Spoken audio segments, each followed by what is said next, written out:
Hi everyone, Uncle Raymond here. Welcome to another new video. Today Uncle Raymond is very excited to share with everyone my experience with the Minisforum EliteMini HX90. This is essentially a mini PC based on the AMD Ryzen 9 5900HX mobile processor with integrated Radeon graphics. Now, if you watch a lot of tech videos on YouTube as I do, you might have come across this Minisforum HX90.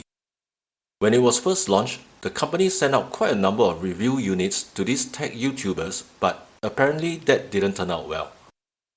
What happened was some of these units weren't properly put together. For example, instead of the advertised liquid metal cooling, some units had only normal thermal paste, while others had liquid metal spillage.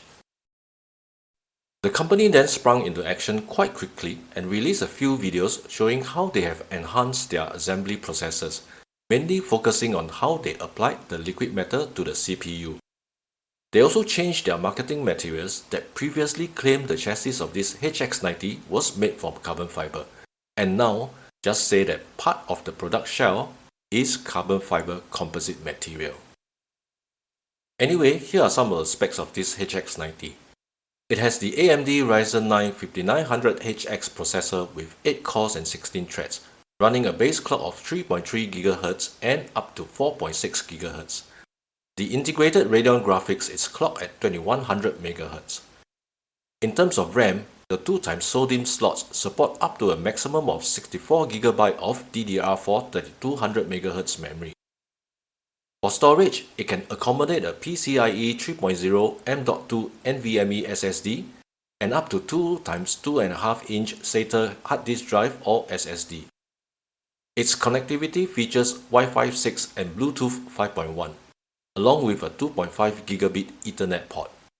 Despite being a mini PC, this HX90 can support up to 4 4K 60Hz displays, 2 from the HDMI 2.0 and 2 from the DP 1.4. Elsewhere at the rear, there are also 4 USB 3.0 Gen 1 ports, an audio line out and a microphone jack. The front panel has a clear CMOS pin type switch, a USB 3.0 Gen 1 port, an audio line out and microphone jack, a USB-C 3.0 Gen 1 port, and the power button.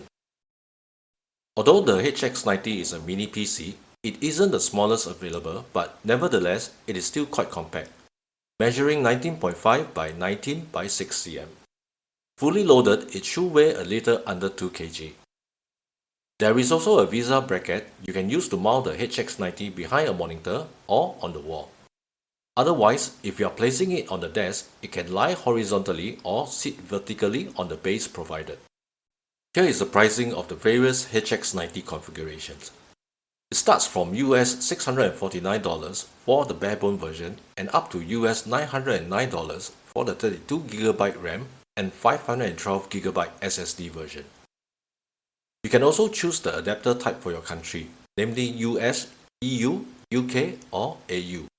So Uncle Raymond bought the barebone unit during its pre-sale and decided to splurge a little on the RAM, the NVMe SSD and the 2.5-inch SSD. For the RAM, I went all out and bought the crucial Ballistix 3200 MHz CL16 64GB kit. Yes, it seems a little overkill, but I figured with this much RAM, I could assign more of it to the integrated Radeon graphics if I need to. For the main storage drive, I'm using a Samsung 970 EVO Plus 1TB SSD. The second storage drive is a Samsung 870 QVO 4TB SSD. Do these drives live up to their reputation and claimed speeds? Well, Uncle Raymond has done some benchmarks and will show you later. Since this is a barebone unit, it means Uncle Raymond has to assemble the components. If you look at the box, previously it said AMD Zen 3 Crow architecture, but they have since corrected it. Once you open up the box, you'll find the owner's manual and the unit itself, which is sandwiched between two foam casings. Even though this HX90 isn't the smallest mini PC, you can see from the video that it is barely larger than Uncle Raymond's tiny hand. Elsewhere in the box, you'll find a power adapter plug, a power brick, the base, an HDMI 2.0 cable, the VESA bracket, some mounting screws, the SATA cables, and the mounting pads for the base. The other thing Minisforum changed from its early production units were the screws on the back cover. They initially used Torx screws but changed them to Phillips screws. Do take note that the screw on the top left is a shorter screw. Once you open up the back cover, you'll find the trays for the two 2.5-inch drives, and sitting just above the Wi-Fi and Bluetooth card is the M.2 slot for the NVMe SSD. To take out the main board, there is only one screw you need to remove on the 2.5-inch drive tray. Beware of the thin front I/O strip and not pull so hard that you may break it. Flip the main board over and you can go ahead and install the SODIMMs. I trust that Minisforum is really using liquid metal for the CPU cooling, and a quick check revealed no spillage. The next step is simply to install the NVMe SSD and the 2.5-inch SSD. When installing the SATA cable, just take note that the white dot on the connector should be facing outwards.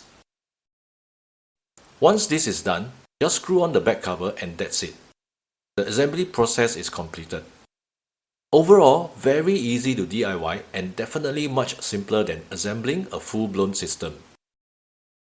After installing Windows, just run all the necessary updates, and you will also want to download the drivers and support files for this 5900HX processor and the HX90 itself, so that your system and especially the graphics can perform the way it should. I'll leave the links to these files in the video description below. Okay, once the OS and other programs are installed, Uncle Raymond can finally run some benchmarks on this HX90. The PC boots up really quickly, in less than 10 seconds. Even during restarts, it typically takes around the same time too. On Geekbench 5, the HX90 scored 1589 for single core performance and 8897 for multi-core. In Cinebench R23, it did 1542 and 13318 respectively. For PC Mark X, it did an overall score of 6577, and you can also take a look at the individual scores here. As for 3D Mark, I did try to run Time Spy and Firestrike, but obviously the scores weren't that impressive. 1551 and 3855 respectively. Putting the HX90 through the less stressful night raid scored 16346. Back to the storage devices, and Uncle Raymond is happy to announce that both the Samsungs performed well. The 970 EVO Plus and the 870 QVO did excellently for sequential reads and writes when benchmarked with Crystal Disk Mark.